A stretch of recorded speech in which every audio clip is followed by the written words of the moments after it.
ஓம் சாய்ராம். நரசிம்ம சுவாமிஜி சாயிபாபாவின் பக்தர்களின் அனுபவங்களை 2 பகுதிகளாக வெளியிட்டார். இதுவே சாயிபாபா ஓர் அறிமுகம் என்ற நூலுக்கு ஆதாரமாக அமைந்தது. சென்னையில் பல ஆயிரக்கணக்கானவர்கள் இதன் மூலம் சாயிபாபாவின் பக்தர்களாக மாறினர்.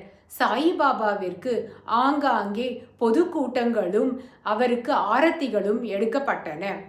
சாயிபாபா ஓர் அறிமுகம் என்ற நூல் தமிழ், தெலுங்கு, மலையாளம், கன்னடம் என்று அனைத்து தென்னிந்திய மொழிகளிலும் மொழிபெயர்க்கப்பட்டது. இதுவே ஸ்ரீ சாயியின் அருள் சாயிபாபாவின் இயக்கத்திற்கு உள்ளது என்பதற்கு ஒரு ஆதாரமாக அமைந்தது. நாட்டில் பலதரப்பட்ட பல்வேறு மக்களும் பல பல அனுபவங்கள் மூலம் சாயியின் பக்தர்களாக மாறினர்.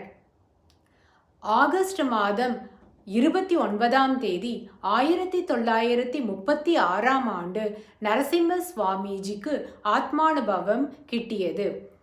ஸ்ரீ சாயிபாபாவிடமிருந்து தான் பெற்ற இந்த அருட்பொக்கிஷத்தை அனைவருக்கும் வாரி வழங்குவதையே தன் வாழ்நாளில் குறிக்கோளாக கொண்டார் நரசிம்ம சுவாமிஜி. சுத்தானந்த பாரதி சுவாமிஜி நரசிம்ம சுவாமிஜியுடன் திருவண்ணாமலையில் ரமணாசிரமத்திலும் சக்கோரியில் உபாசனி மகாராஜின் ஆசிரமத்திலும் ஆசிரம தோழராக இருந்தவர்.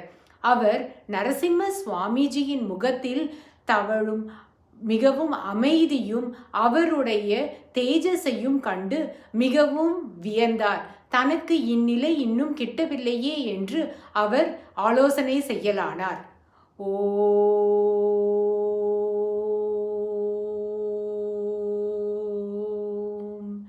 சாய்ராம்.